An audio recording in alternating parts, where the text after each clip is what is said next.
Hello there guys, welcome to another of my videos. So Manchester United have made progress in talks for Jadon Sancho. Now Fabrizio Romano revealed earlier on today that the personal terms and the agent fees have been agreed with Jadon Sancho. So the personal terms and the agent fees are now not the stumbling block. Obviously, we need to come to an agreement on a fee with Borussia Dortmund. Borussia Dortmund's valuation is around £108 million. Dortmund said before they was looking for around £90 million up front. He said before we was only willing to pay £60 or £70 million up front. But throughout the course of this Jadon Sancho transfer saga, it has been Borussia Dortmund's asking price that has been the stumbling block. Now, Mike Phelan, who was Manchester United's assistant, he recently said that Manchester United could be closing in on a deal for Sancho because Mike Phelan follows Jadon Sancho on Instagram. Now, Jadon Sancho, I think, is going to be given a bonus payment in his Borussia Dortmund contract for his appearance for England against Iceland recently. So this could be another one of the reasons why he's set to join Manchester United. But we've been in for Sancho for such a long time, I think we've been in for him for like the last 3 years. Obviously, he is our number one priority target still, and we are not giving up on the signing of the player. It said not so long ago we'll only give up on Jadon Sancho if he publicly says that he wants to stay at Borussia Dortmund. But yeah, he could be now our second signing in this summer transfer window. In reality, we should have signed Sancho around 4 weeks ago because don't forget Fabrizio Romano had come out and he had said that Sancho had agreed personal terms with Man United and it said he was set to sign a 5-year contract with the football club. But just after that got reported, he says that talks have broken down between Manchester United and Borussia Dortmund. But we may now be persuaded to meet Borussia Dortmund's asking price so we can get him on the board. Obviously, if we do meet their asking price, then obviously Sancho will be our most expensive signing and he'll be the most expensive English player in history. But a few people have spoken about this saga, not only Fabrizio Romano, Christian Farke, he's spoken about it quite a few times. James Cooper's spoken about it the other week and he tends to be close to Man United and he says that Man United don't miss out on players that they intend on signing. But Sancho has said quite a few times that he wants to come to Manchester United. I've already outlined the reasons why I want him at the football club. Is because he's got a very, very good friendship with Marcus Rashford.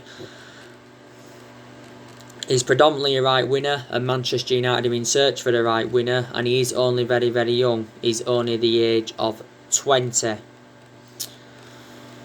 And he'll dramatically improve us. Sancho has endured 3 good years with Borussia Dortmund. I think his stats were very, very impressive last season. Scored 17 goals and 17 assists. I think he's still got a contract with Dortmund till 2022. Dortmund only paid £8 million in from Man City. So they got him for next to nothing. But analyse his performances in the few years he's been with Dortmund. His valuation has persistently grown.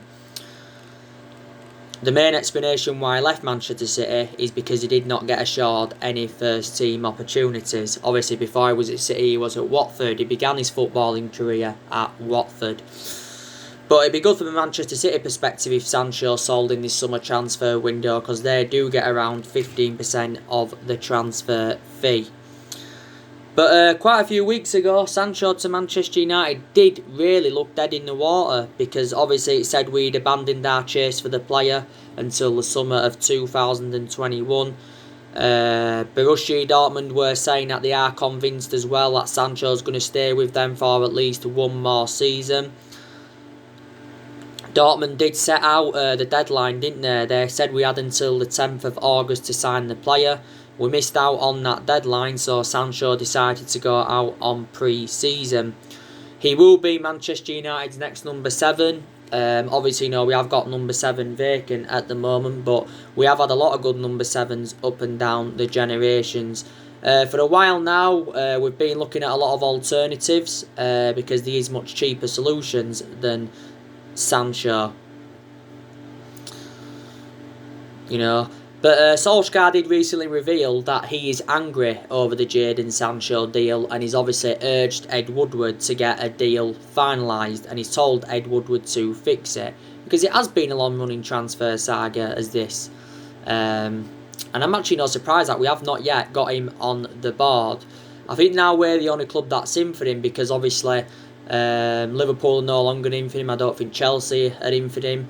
I think Real Madrid and Barcelona, though, were in for him at one point. But like I've said to you before, Dortmund have let quite a few of their players go in recent years.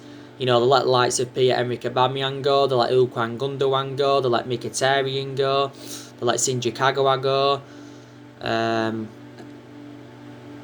Aubameyang, Pulisic, Ousmane Dembele, Lewandowski, Matt Hummels.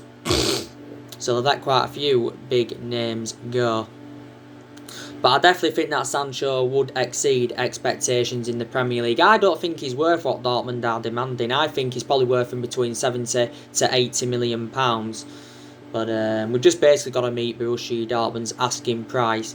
Once an agreement on a fee has been made, then I think we will get him on the board. Now, I just want to give you some breaking news on Alex Telles from Porto. So, according to Duncan Castles, who is obviously a transfer expert, very close to Man United, he has said that Manchester United have been offered the chance to sign Alex Telles for around 25 million euros. That equates to just over 22 million in pounds sterling. It's around 22.7 million. Now, Alex Telles' agent was recently in Manchester to thrash out a deal for his client to join Manchester United. Alex Telles is obviously a left back, and Manchester United are in search for a left back.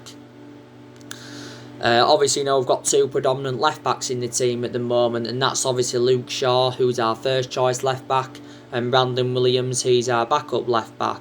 But we've also got Diego Dalot and Timothy Fosu-Mensah that can also be deployed as a left-back.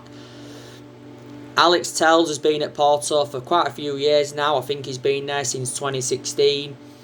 I think Porto did pay around 6.5 million euros for him from Galatasaray. His contract with Porto does expire next year, so from a Porto perspective, they'll want to cash in for him now rather than letting go on a free next year. But to be honest with you, I don't really know much about the player. I just know that he's obviously 27 years of age. Before he was at Porto, he had a loan spell with Inter Milan. Before then, he was at Galatasaray. When he was younger, he was at Grêmio, and before that, I think he was at Juventude. But would you actually take Alex Telles over Sergio Reguilón? Because obviously Sergio Reguilón has been another left-back on our agenda in that. We still haven't made our decision yet on the Sergio Reguilón transfer. It's hit a stumbling block recently because obviously Real Madrid want to insert a buyback clause in any deal. But it'll cost a similar sort of amount to Alex Telles would Sergio Reguilón. So that's the news on that.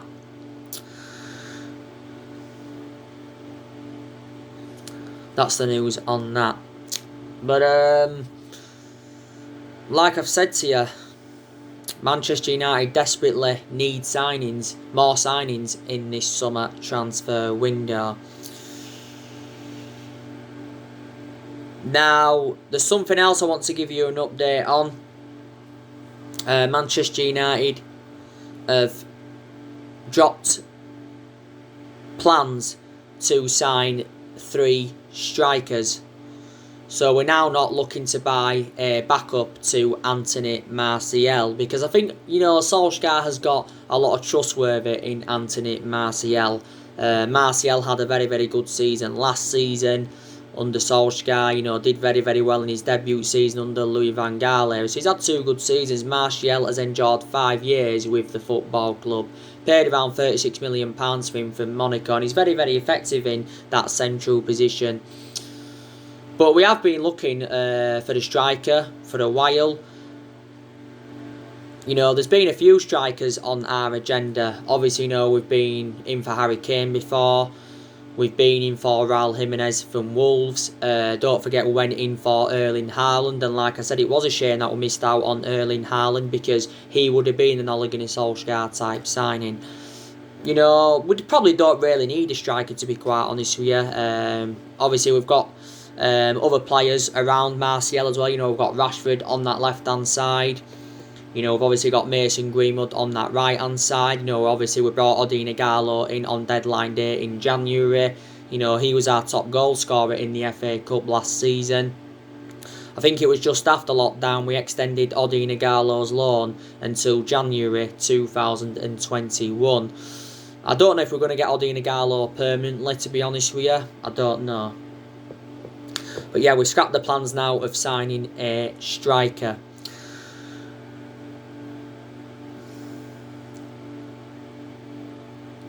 But like I said, this summer transfer window has been open for a while now. It shuts in just under a month. And Manchester United have only made 1 signing so far, and that was obviously Donny van de Beek. Don't get me wrong, I think Donny van de Beek is an exceptional signing for Manchester United, and I think he's going to complement Paul Pogba and Bruno Fernandes fantastically well in our midfield. Obviously, we paid. We got him in a deal worth around £39 million. Obviously, we paid just over £34 million up front, and there's like £4.4 million in add-ons. Donny van de Beek signed a 5-year contract on Man United. Obviously, that keeps him at the football club until 2025, and there's also an option of a further year. Donny van de Beek will be wearing the number 34 shirt, will become the 13th Dutch player to represent Manchester United, and I presume that he will be making his debut against Crystal Palace on the opening day. We've obviously got to decide on where Donny van de Beek's going to play. Predominantly a box-to-box midfielder, but before he's been deployed as a holding midfielder, and he's also been deployed as an attacking midfielder. I think Solskjaer has said he wants Manchester United to make another 3 signings after Donny van de Beek.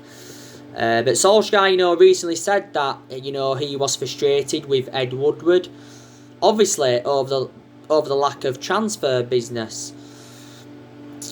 And I don't blame Solskjaer, to be honest with you, because I think Solskjaer is totally blameless in all of this, because I feel as though that Solskjaer is progressing as Manchester United manager, because he's publicly come out and admitted, that Man United have got to spend money in this summer transfer window if we are to compete with the likes of City and Liverpool, and now perhaps Chelsea. And like I've said to Solskjaer, throughout the course of this summer transfer window, has been in a similar situation to what Mourinho was in, because Jose Mourinho made it clear to our board in the summer of 2018 that he wanted to get a centre-half in. Obviously, our board never got that centre-half in Mourinho wanted. And that's one of the main explanations why Mourinho got sacked. There's other reasons as well. He had bad disputes with our top players, and he had bad disputes with our board. Obviously, Mourinho did win 2 trophies though in his first season at the club, and that was the Europa League and the League Cup. And I think we also got second in his first season. But like I've said to you, I think Solskjaer deserves to be backed more, because I don't think he's been backed enough in this summer transfer window. And don't forget, Woodward said quite a few times that he's determined to back Solskjaer. The Glazers said for quite some time, they're determined to back Solskjaer. But there's been problems with the board for several years.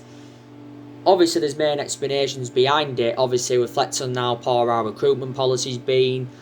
Obviously, with us overpaying for players. Poor selection of managers. You know, a lot of the players we've brought in the last 7 years haven't been the right calibre players for Manchester United. You know, don't forget Woodward has been at the football club since 2012. And the Glazers have been at the football club since 2005. So Woodward's been with us around 8 years, and the Glazers have been with us around 15 years. But there's things that Manchester United have got to do before this summer transfer window shuts. Like I've said, you know, we've got to make more signings. We've also got to sell players. We could get rid of up to at least 8 players in this summer transfer window. Obviously, you know, we're looking to get rid of the likes of Jesse Lingard. We're also looking to get rid of Andres Pereira, Smalling. By the way, I think we're going to know what's happening with Chris Smalling by the end of the week. I think he's agreed to leave Manchester United, and Demasio's confirmed that he's agreed personal terms with Roma. The asking price, what we're demanding at the moment, is a stumbling block because we want around £18 million. Don't forget, Smalling was out on loan with Roma last season, did very, very well, and Solskjaer did reveal that he was in contact with Smalling whilst he was out on loan with Roma. And he did say not so long ago that Smalling still does have a future at Manchester United. Smalling's enjoyed around, 9 or 10 years with the club. He's been with us since the Ferguson era. Rojo, he's another player that we're looking to get rid of.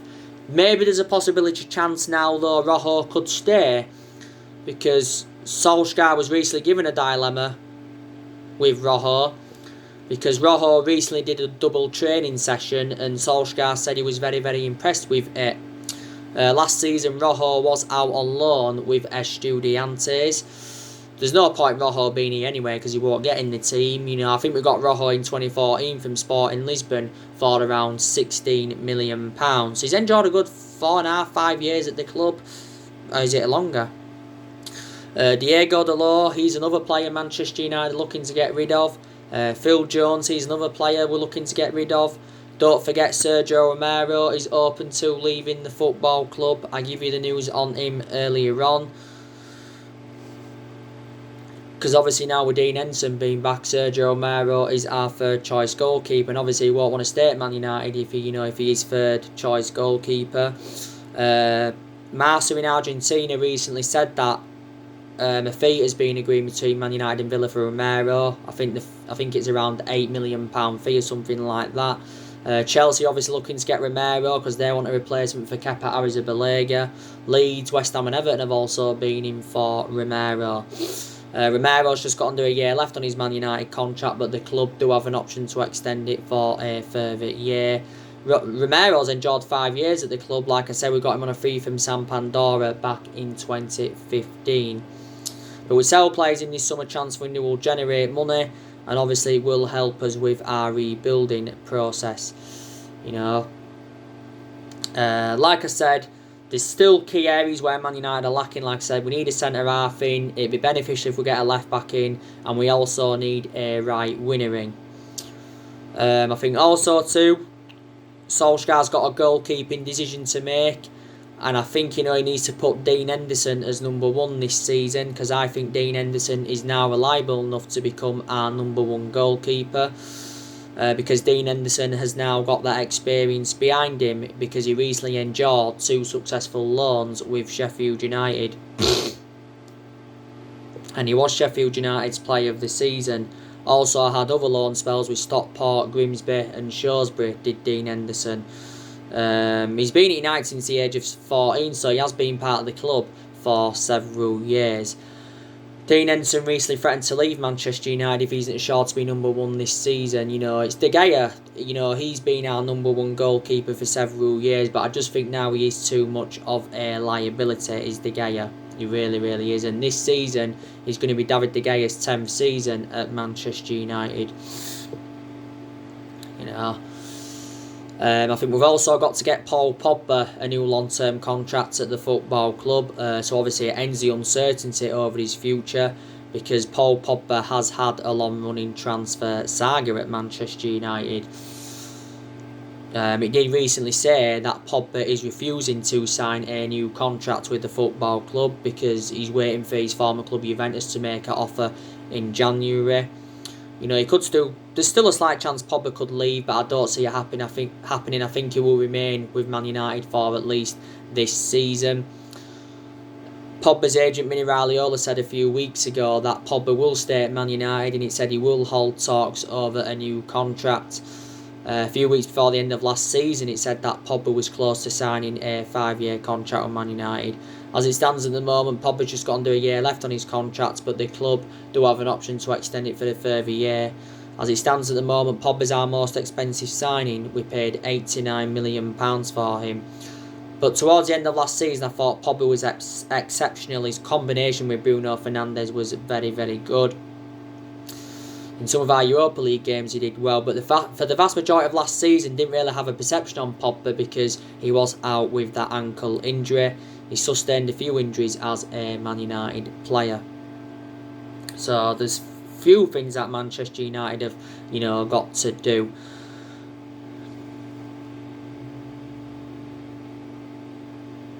But like I've said, this season is definitely the big test for Solskjaer. Obviously, this season we want to see improvements at Manchester United. More improvements, that is. Because I've seen some improvements since Solskjaer came in. But this season there's still certain players that I've got to improve. There's still aspects of our game that I've also got to improve. Solskjaer's also got to improve his decision making, because in a lot of games last season Solskjaer was very tactically naive, but there were some games where he actually showed some tactical flexibility. But this season is going to be Ole Gunnar Solskjaer's second full season at the football club, and our expectations this season will be to challenge for the Premier League title. We haven't mounted any title challenge up in the last 7 years, and we haven't won the Premier League since 2013. But in the last 7 years, we've been playing catch-up. Like I said, we've had different managers with different philosophies.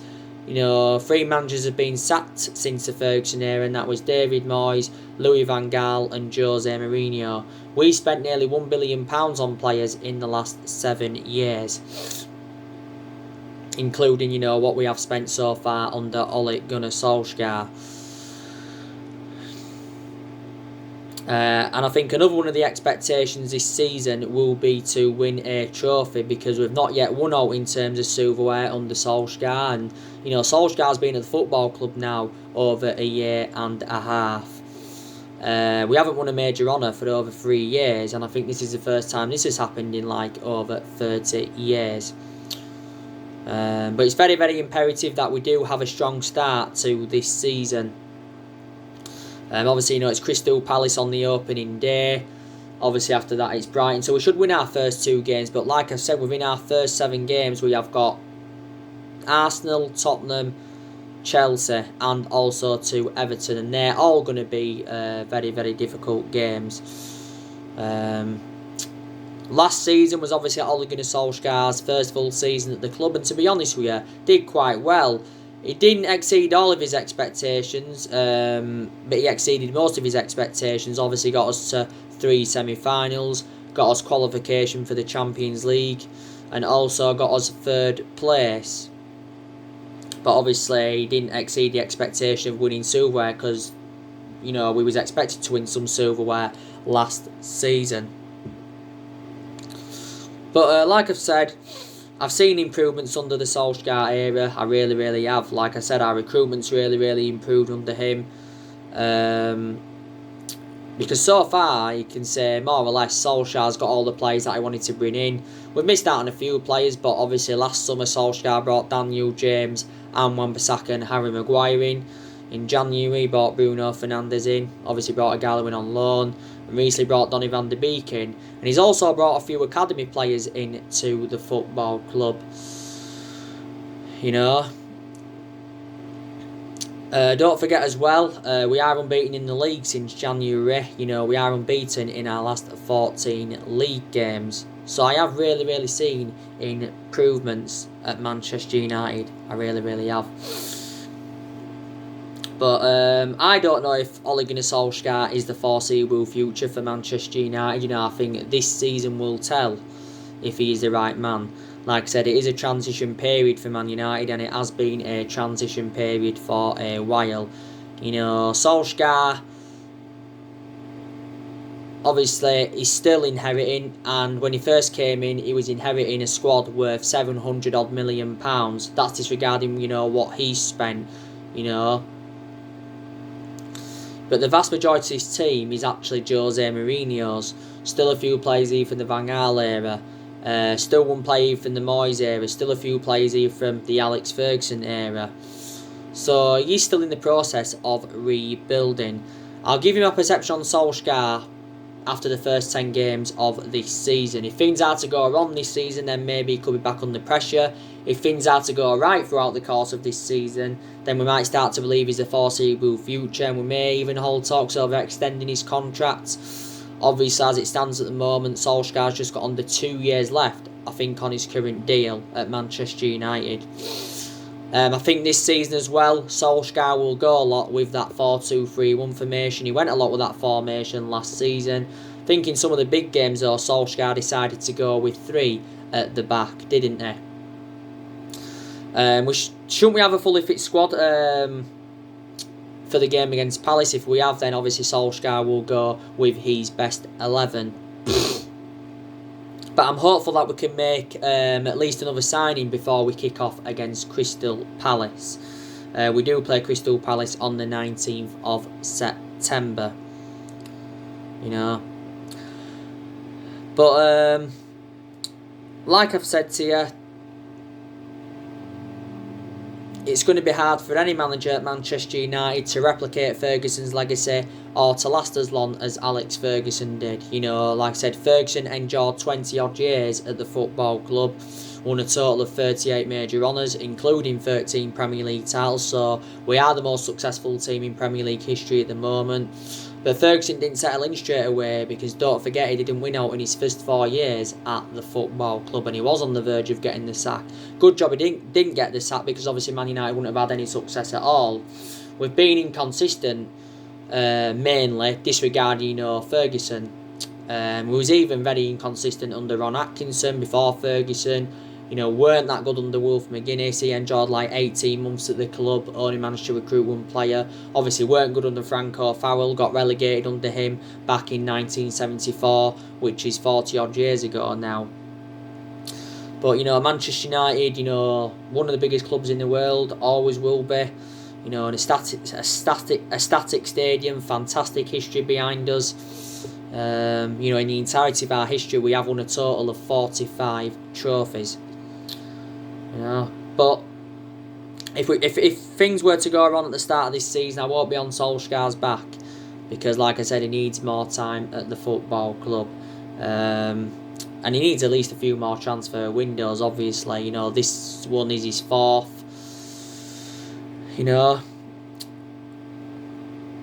But I said to you on one of my videos I did the other day, didn't I, how Manchester United can win the title under Solskjaer, and that's obviously, making at least 5 signings. Obviously, we're not going to make 5 signings in the summer transfer window. Get rid of more players, like I've already mentioned. Keep the players that we need at the football club, such as, Fernandes, Pogba, Rashford, Martial. It's very imperative that we keep a lot of our young players as well. I know that we have loaned a few young players out recently. We loaned Dylan Levitt out. I think James Garner's set to go out on loan. Joe Pereira, he's been loaned back out for another season. Tahith Chon, he went out on loan a few weeks ago. But obviously they need to get regular first team football. But there's some United fans that don't think, Solskjaer's good enough to win the title, because he hasn't got a fantastic pedigree behind him, has he? Obviously Man United is the 3rd club in his managerial career. Molde won a few Norwegian titles. Before he was at Molde, he was at Cardiff, but Solskjaer's record at Cardiff was absolutely disastrous. He only had a short tenure with them, but the main explanation he got sacked from Cardiff is because, he ended up getting Cardiff relegated, didn't he? Don't forget. But I'm just hopeful that Solskjaer as a manager can replicate, what he did for us as a player. Don't forget, one of his most iconic moments as a player was when he won us a treble in 1999. That's obviously, you know, the club's greatest achievement. So anyway guys, that's everything to update you today. Drop your comments, likes below on the channel. If you do, consider subscribe as always, and take care, God bless, and I'll see you all again very, very soon.